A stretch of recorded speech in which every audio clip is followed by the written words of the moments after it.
Hello and welcome to the Specialty Matcha Podcast. My name is Ryan. This is my co-host Zungjun, who also goes by Sam, and we're the co-founders of Sanko Matcha Products. We launched this podcast to discuss our learning journey in matcha, share startup stories, and interview experts. And today we're going to talk about, I don't know, it should be about adding milk into matcha, but it's really not about adding milk into matcha. It's about a group of people seeing that as such a taboo and using it as an excuse to bully other people doing so.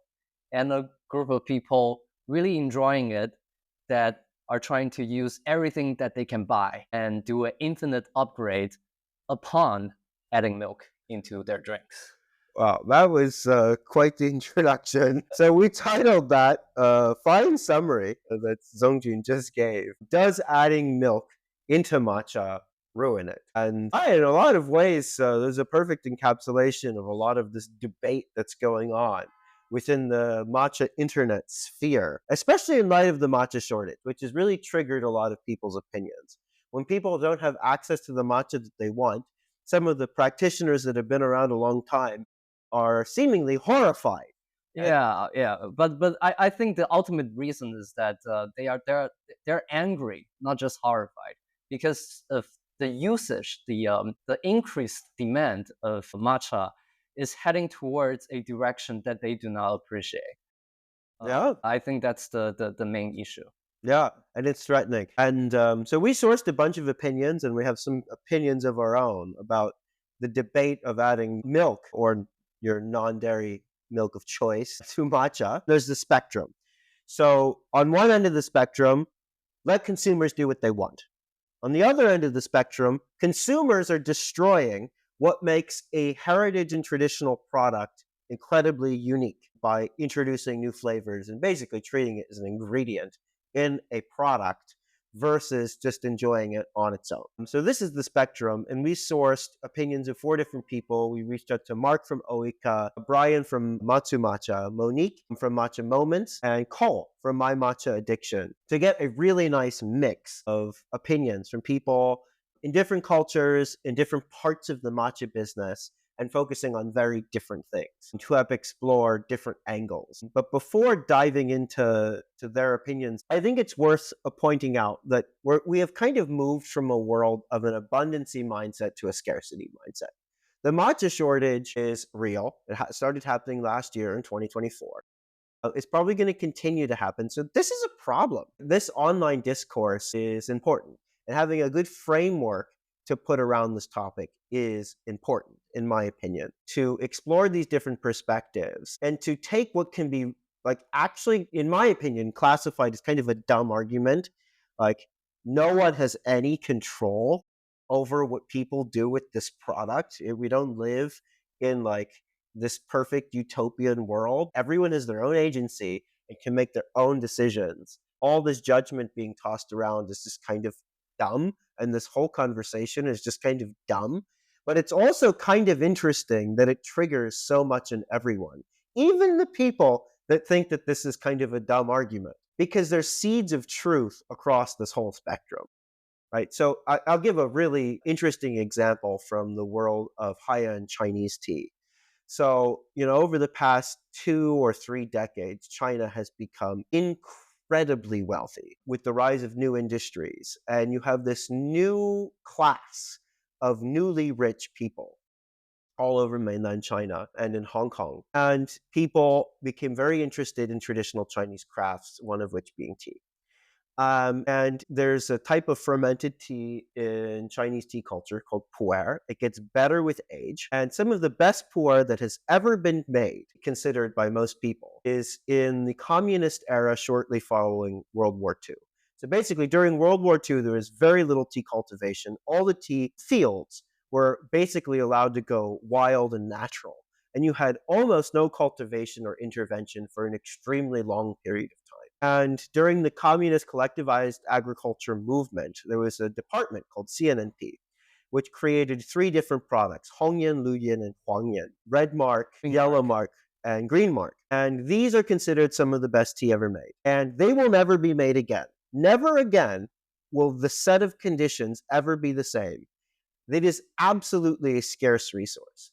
And these teas, I don't know, starting about 10 years ago to present day, reach unfathomable prices.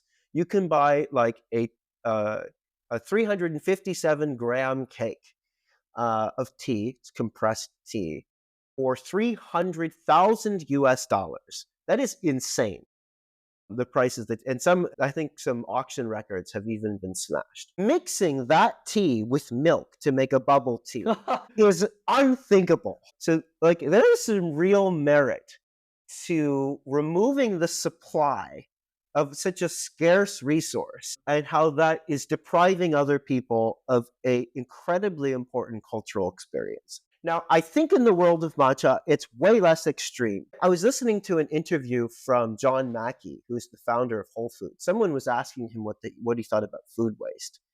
Because after he sold it to Amazon, but he's working on different projects. People were asking on like, what are you working on next? How much do you care about food waste? And he gave such a hot take that it like put me back in my chair. He says, I don't think food waste is our number one problem. The one thing that people don't realize about food is that food is a renewable resource. And we need to be focusing our efforts on non-renewable resources. Not that food waste is not unimportant. It is absolutely important. But food is a renewable resource. Matcha is a renewable resource. Matcha is a perishable, renewable resource. No one's aging matcha for 50 years like they are with this fermented Chinese pu'er. It won't be any good. So matcha has to be consumed within the optimal window. Otherwise, it is food waste because it's way past its prime. So in a lot of ways, no matter how people are consuming and enjoying matcha, it's good that their demand it has outpaced supply because it means you get less waste. Because drinking a stale product, time and oxidation have done its work, and that matcha is in a lot of ways dead. So I think that's really important to think about as we talk about this, that there's an impermanence to this debate. The quote unquote matcha girlies on TikTok consuming expensive, precious matcha with Oatly. Who cares? We're recording this in February. In 2 months is going to be a new harvest. Mm-hmm. Boom, new matcha made. That is now literally in the past. Yeah, totally agree. So, like, Zongju, you mostly think that this is a dumb argument. And in a lot of ways, you're totally right, because we click the reset button all the time.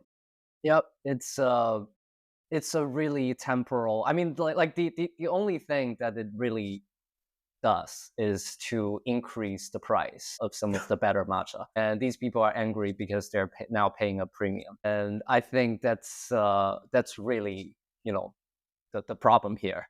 And other than that, you can still buy the matcha next year. You just get in the line earlier, and maybe this time you buy more to have your own stockpile. But other than that, it doesn't share the same status as pu'er that you just talked about. Yeah, or truly scarce resources from non-renewable sources. Yep. Things that are really what's here is here, and that's all that's left. But I think this is really a mentality that you have seen not just in matcha, but also in a lot of other fields too. Like in coffee, people naturally would regard latte as an inferior product. Like you don't use your best coffee bean to make latte. And in the world of wine, adding brandy into your wine to make it a fortified wine is also considered to be an inferior product historically. And like same theory or mechanism applies to matcha here.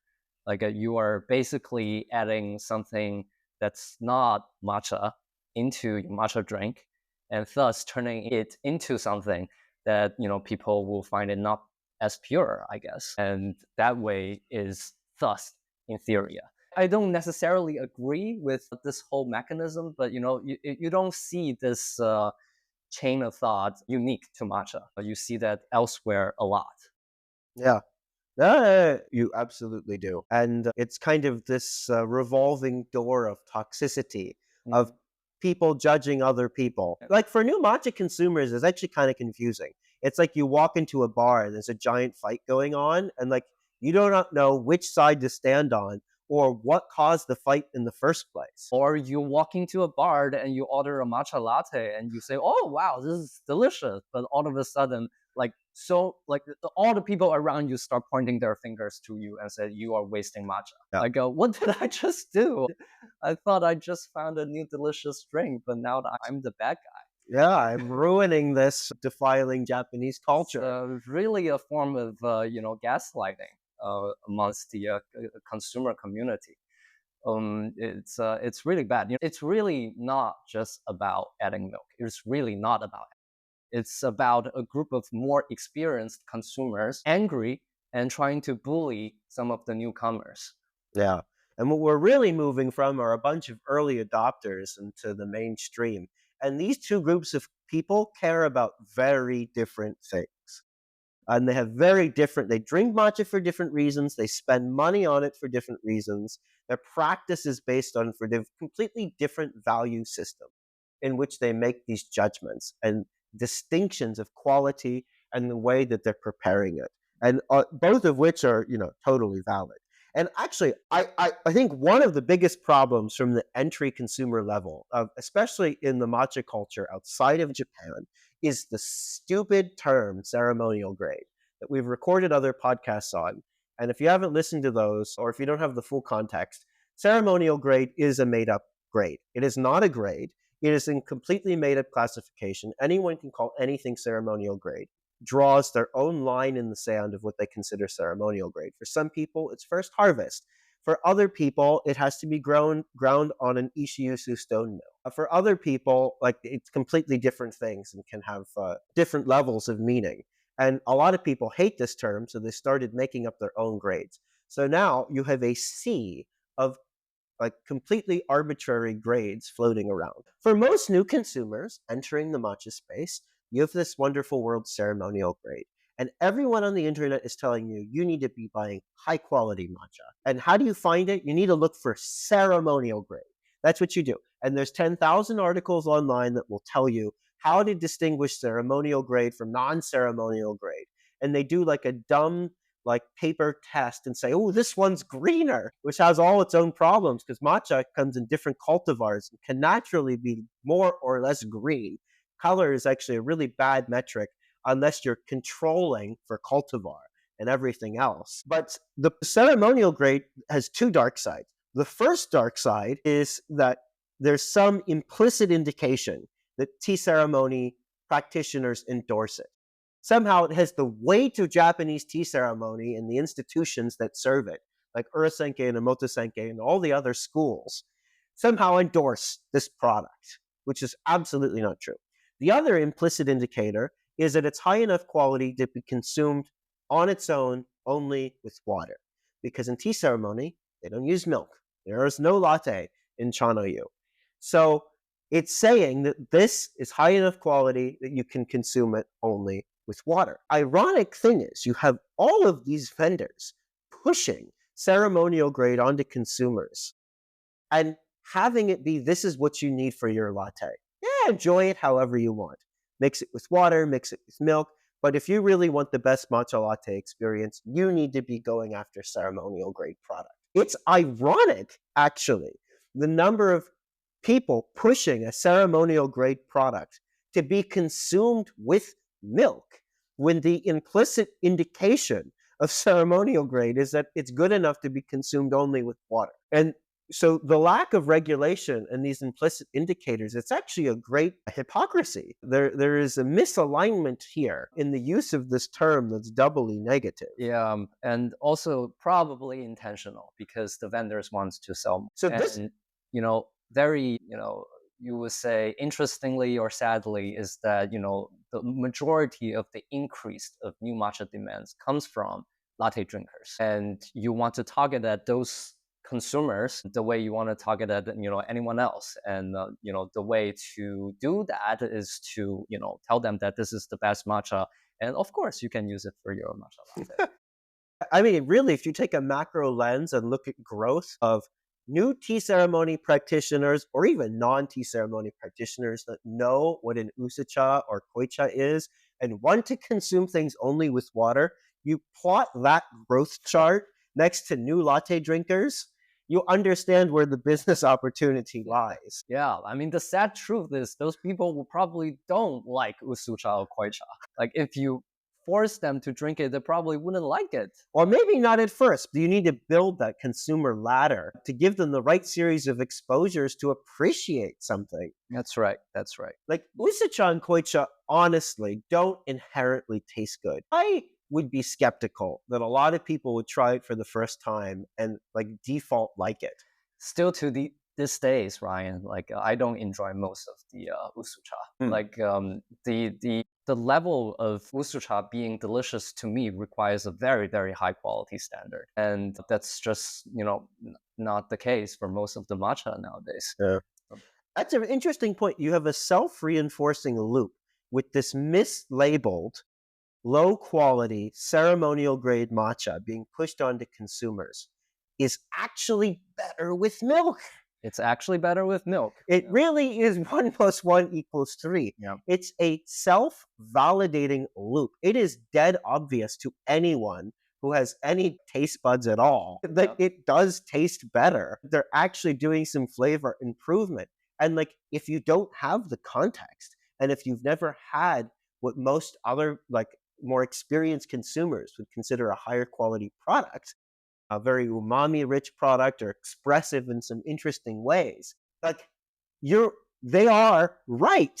It is better with milk. Why don't we cycle to some of the interviews that we did, Ryan? I think a really perfect segue to coming off of this thread is with coming from Cole and this idea of gear addiction and natural upgrade cycle. And a very interesting point of view regarding on advertisement. Like, how do you market your matcha as?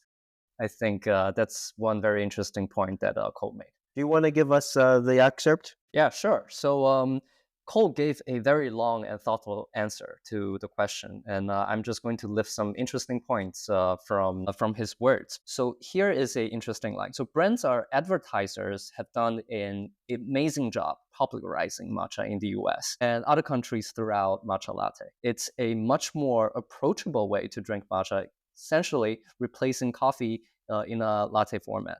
So it's familiar, it's comforting, and it's easy to adapt to. But this is where things get muddy. Now that people are hooked on matcha lattes, they're trying to figure out what kind of matcha to use. Naturally, when anyone buys something, something good, something that they want, and they want to get the best, or at least the best they can afford in that category. The tricky part with matcha is that for lattes, you don't actually want the highest quality matcha. Instead, you want one that's astringent or a little bit bitter because those flavors stand up to milk and sweetener better. So I don't think this is unique to matcha. It happens in all kinds of aspects or space. Take gaming, for example. If you are shopping for a graphic card and no one wants the lowest or the lower end options, even though it's cheaper, even if it's perfectly fine for the games you play, everyone wants the latest, greatest, top of the line product, even if it's not necessary for what they need. And with matcha, this gets more complicated because people often see terms like astringent or bitter and they got shied away. They assume those qualities are bad. And so they, gravitated towards more premium, higher quality matcha. And that's not really what they're designed for. Yeah.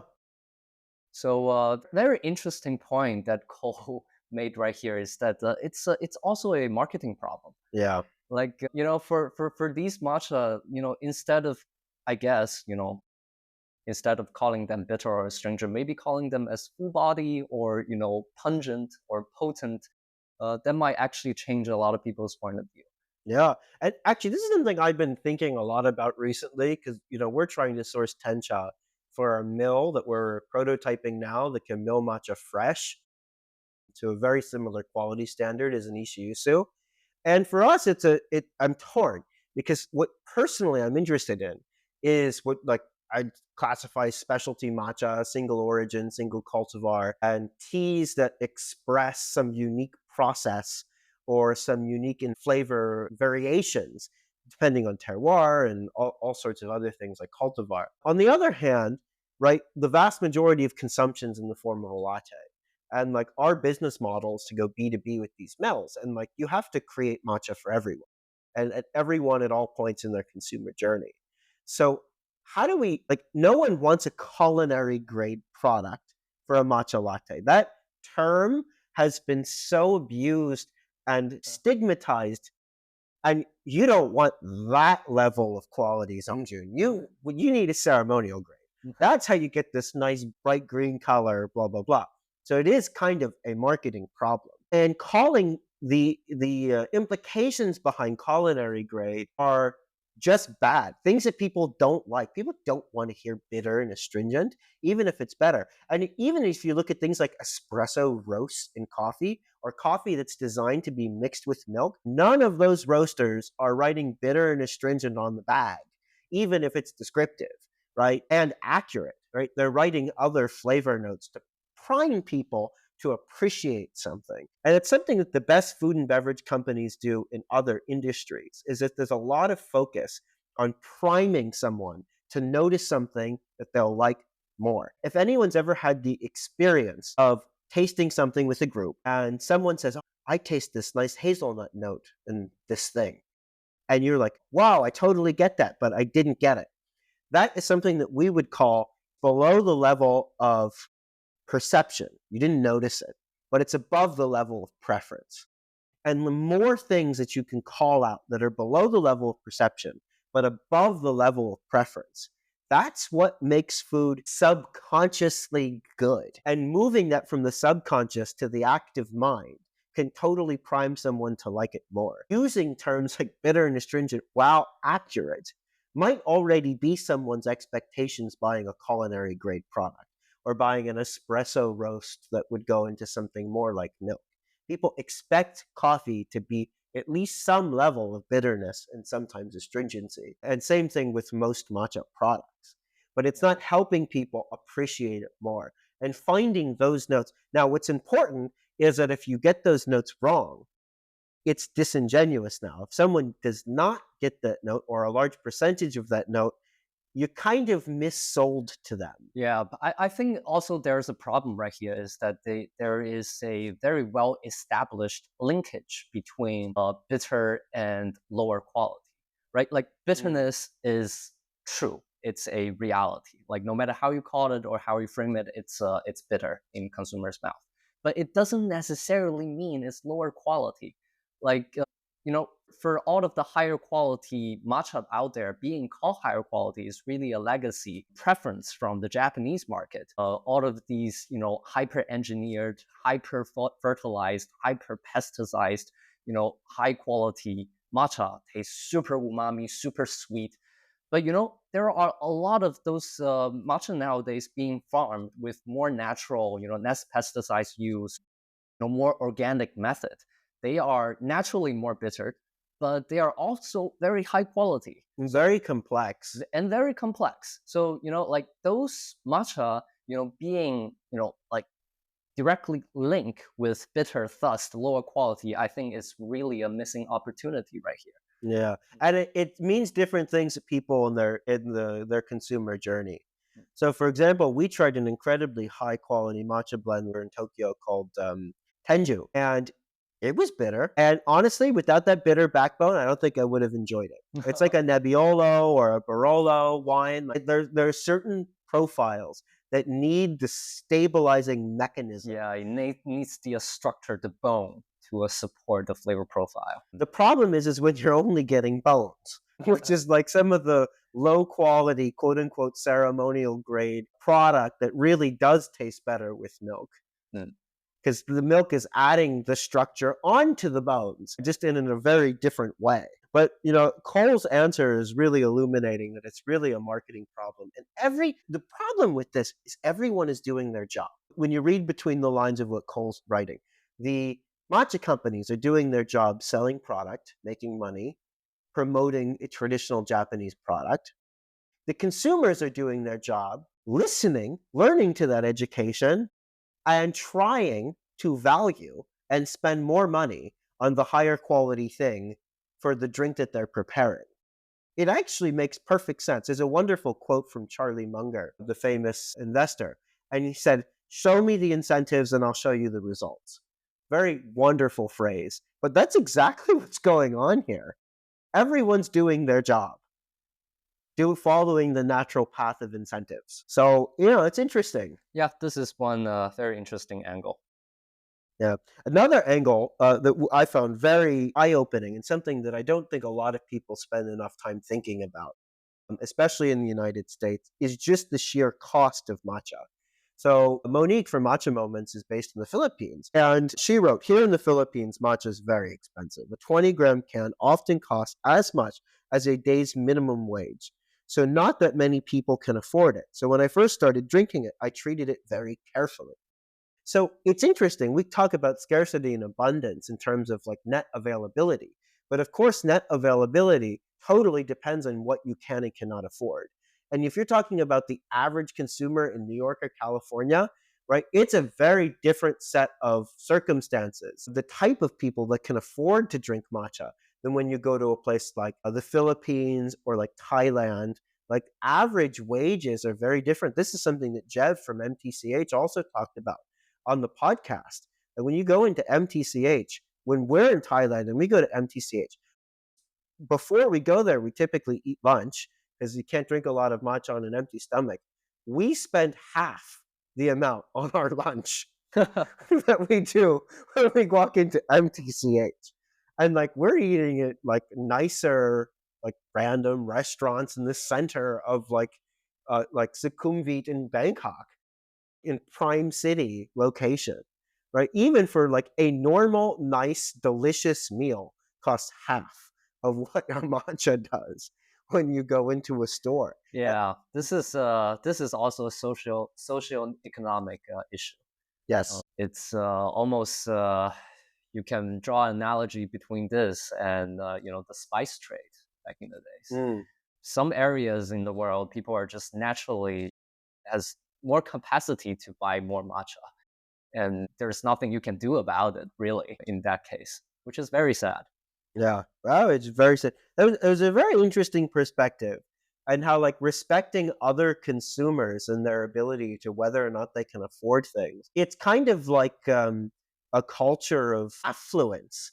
It's like throwing this in like other people's Yeah. faces, where I'm taking the $60 can that in any other context has a lot of interesting, subtle, and complex flavors, and probably covering up over those unknowingly. It's like a type of consumption vanity. But it's a really hard problem because naturally people from wealthier countries, they want to buy more matcha, as a consumer.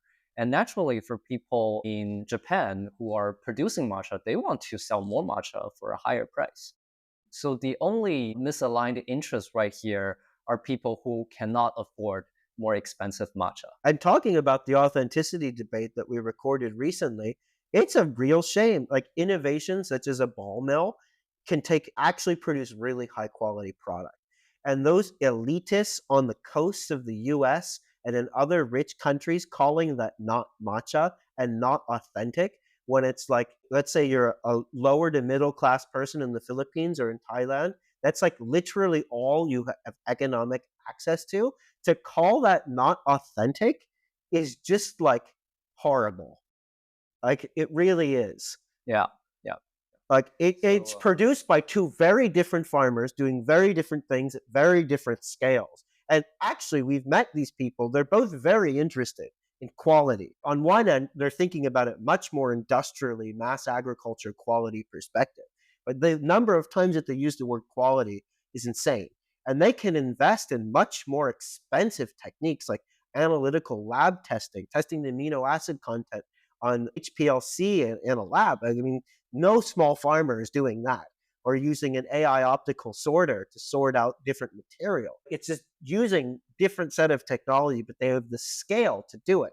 And it's driving quality up and it's driving costs down. So to make this distinction is very unfair if you look across the socioeconomic spectrum of consumers. Really, back to my earlier point, it's really not just about adding milk or using better matcha. It's consumer gaslighting. It's one group of more experienced, wealthier consumer bullying a different group.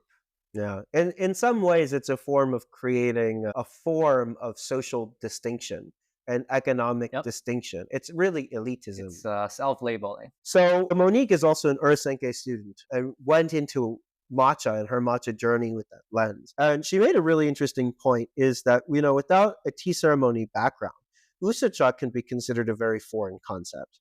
And she wrote, I was influenced by Chanoyu and got used to drinking usacha. That's how I've always preferred it. Although I know many matcha consumers don't like that way of consuming matcha because it's quote unquote bitter. And that's super interesting too. Like sometimes people who are deep down the rabbit hole of matcha kind of forget that usacha and koicha is kind of an obscure thing. And that the first time most people try it, they probably are not going to enjoy it. The same way that most people don't enjoy like tea. Look at the number of people that take 2 sugars in milk and tea across all contexts. It's interesting. Actually, this is a really interesting analogy to bubble tea.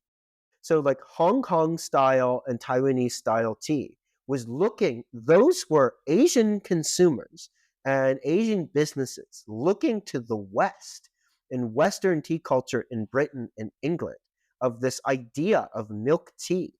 And that pendulum swung back to Hong Kong and Taiwan mostly, which at least that's where these are like idea of like this bubble milk tea originated, kind of did their own versions of it, hyper localized it. And then that became super popular back in the States, where you have all of these like gongchas and cocoa, whatever, and like newer brands like Tiger Sugar. It's kind of a pendulum that swings back and forth of cross cultural inspiration. Matcha latte and adding matcha with milk is kind of exactly in line with this type of cross cultural cross pollination Yeah. of one culture. And it's just people who are on the up where the pendulum used to be, who are these very traditional practitioners, I think taking there's some issue with it. Yeah, I think there's a very simple nature to all of this phenomena is that they're delicious. People like it. Very simple, easy explanation. Yeah, but which brings a very interesting point that Marc from Ooika made is that adding milk to a single origin matcha makes it not single origin anymore, which is totally legit. And I actually think that this is a very valid point and doesn't necessarily contradict to our opinion earlier. There are some matcha were made to be single origin and to be consumed that way. And adding milk is just, you're missing the point. It's like, iPhone spending so much time and money and so many engineers trying to make their phone thinner. And then you slap a giant phone case on top of it. Like it's an interesting point, and I think I agree with Marc on that. Yeah, or it's like buying your grandparents like a really high end iPhone, and they only use it to make calls. It's just like not quite what all of the effort went into for its intended use case. So the intentionality of products matter right here, and usage of products. Yeah, and something that Marc wrote about Ooika, let me find the line here. Here it is. He says, at Ooika, we do not serve our single origin matcha with milk or with sugar. So they make a distinct distinction between blends, which they can mix with some interesting flavor concepts, ranging from like Dubai pistachio to mango to cherries to strawberries, right? Like it's really matcha as an ingredient and not covering up the single origin, single cultivar aspects, right? And I mean, that's specialty, right? When you venture into the realm of specialty, is where you start enjoying the inherent variation that can exist from the fact that it's an agricultural product. Yeah, I think that also back to Cole's point earlier is that this is really a marketing issue, right? Like specialty doesn't necessarily means higher quality, or higher quality doesn't necessarily equals to specialty. You can have perfectly higher quality matcha that is not single origin, and you can use it however you want. And if a product was created to be appreciated as in its single origin form, then adding milk, it's just really destroying the point. Is it or is it not? So this is where you get into not only intentions of the producer, but the intentions and skill of the preparer. You could make so I would say, let's use Suji-san's competition grade Asahi that won third place at the national tea competition as an example.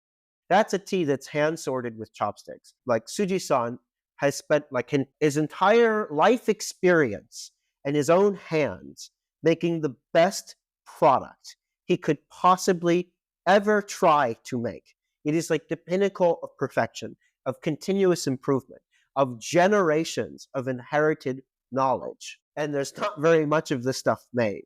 Mixing that with milk, I don't think anyone is going to argue you should be doing that. It is an incredibly scarce resource. But then where's the line? So I had a really interesting experience in Chiang Mai at Chaseki with Tom. I guess it was about a year ago now. And they have this super interesting single cultivar gelato series. And if you would have asked me before I tried these products what I would think of mixing high quality Uji Hikari with milk in the form of a gelato, I might have said, yeah, you might be destroying some things that make that product really good. And then I tasted it. It's the best. It was um, a perspective changing moment for me in the savory umaminess being not masked, but haloed by the milk.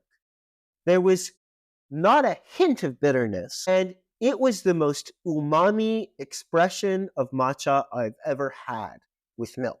And it was shocking to me. It was like I have never tasted a combination of flavors quite like that. It's kind of like having high-end gokuro for the first time and you get that like drop of mouth-watering savoriness. It was very similar to this flavor. And I think it just comes down to skill. I mean, you could take like Michelin star restaurants, taking some of the finest ingredients ever made and crafting them into something special versus just someone like taking slop and plopping it onto your plate with very little care or intentionality.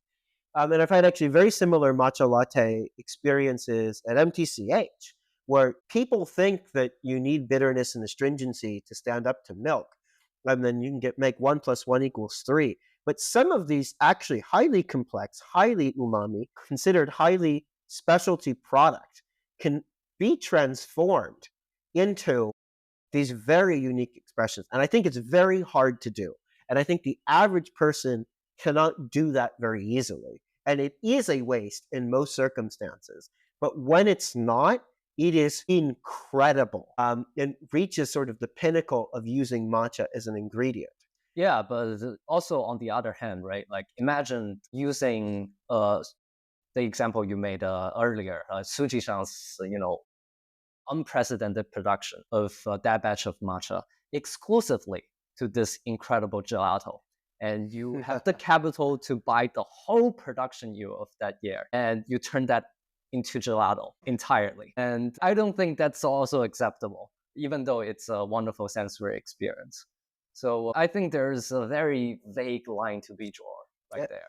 And that's the right root of the conflict, right? That's what makes this conversation, if not fascinating from a topic perspective, fascinating from a sociological perspective, is that everyone draws this line in a different place. And you have a lot of people, matcha is a human endeavor, which makes it incredibly fascinating.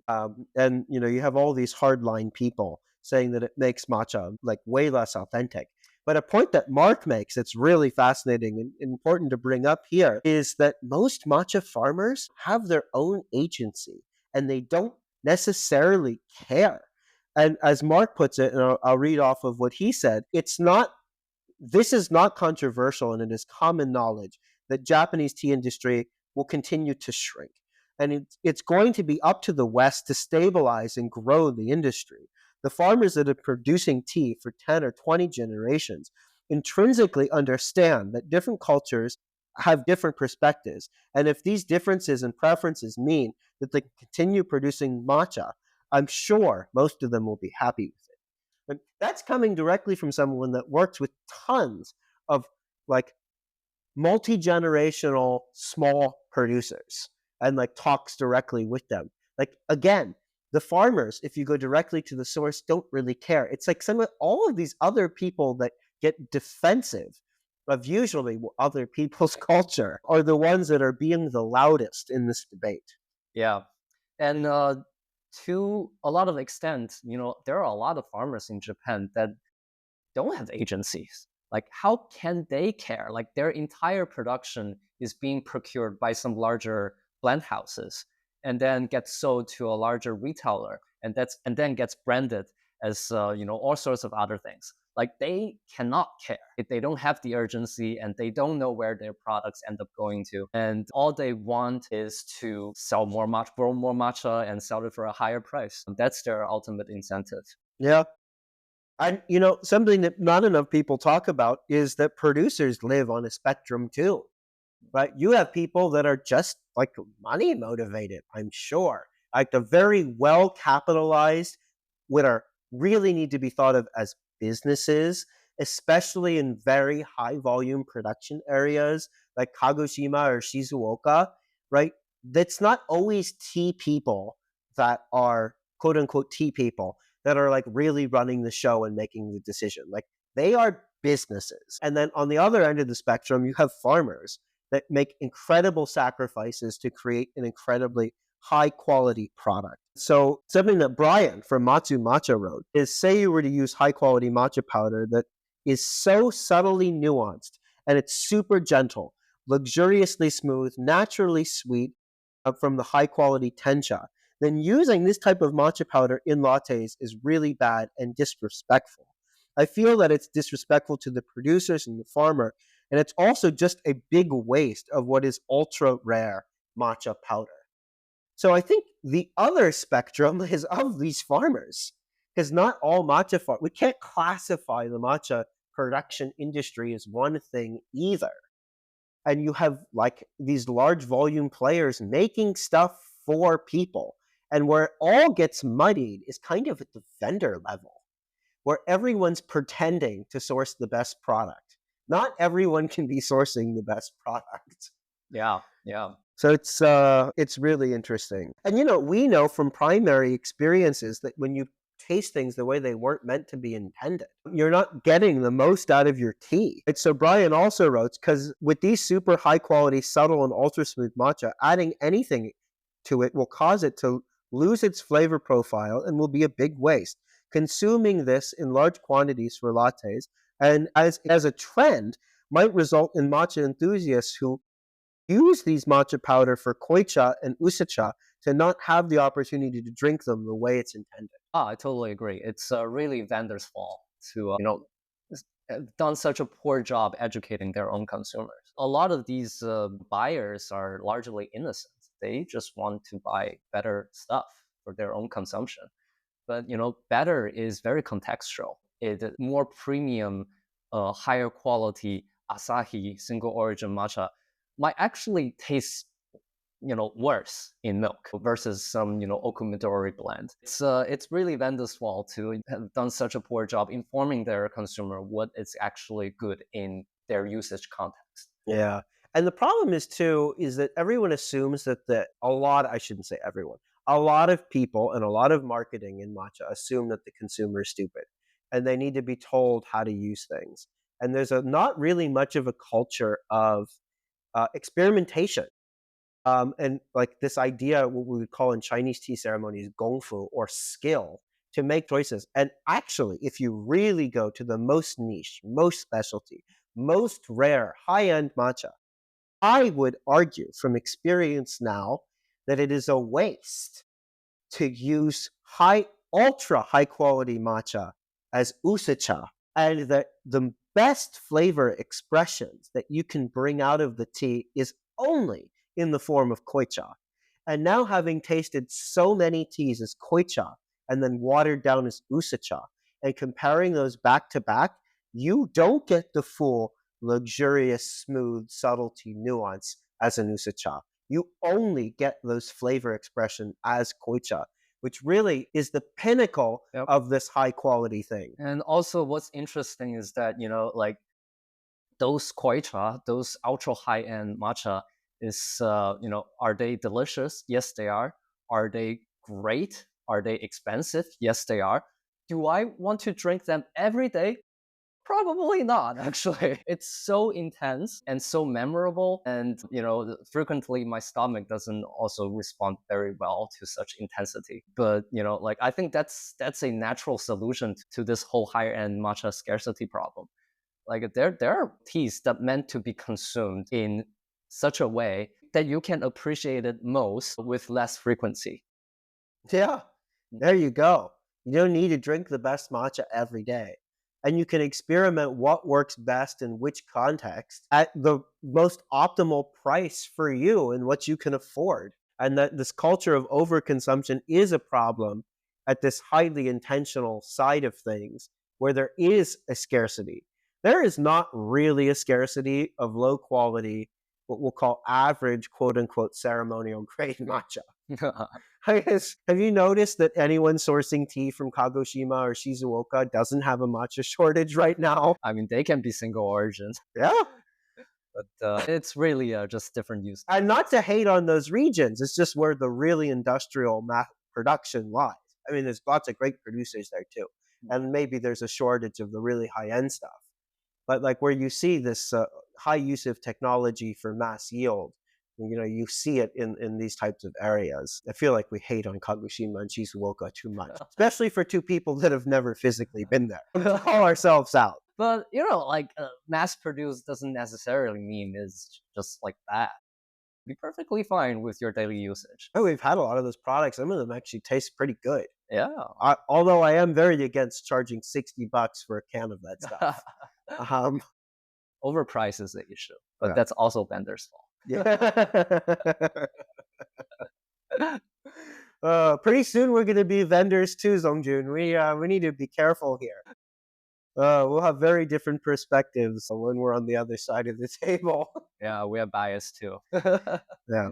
So such a complex topic, and there was quite a bit to unwrap. So I think it's a perfect place to stop and to conclude. Huge thank you to everyone who helped contribute to this, where we were sourcing perspectives. So a huge thank you to Monique, to Cole, to Marc, to Bryan. If it wasn't for this community that we have to source these perspectives, we'd be literally talking in an echo chamber. It's just what I feel like a lot of these people with very strong opinions on the internet blaming quote unquote matcha girlies ruining matcha. Matcha girlies on TikTok, actually, I think is the most commonly used phrase. Very important. But, it's probably the matcha girlies on TikTok that are going to save the Japanese tea industry because that's where all the growth is.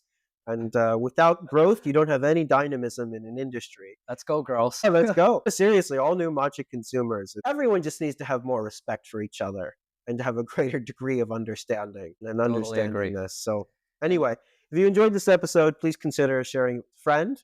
Or if you have some strong opinion, please share to us. Yeah, please do share. We'd love to, source even more opinions and put it out in the space in what we hope is a very thoughtful, considered set of perspectives. And we'll see you on the next one. See you in the future.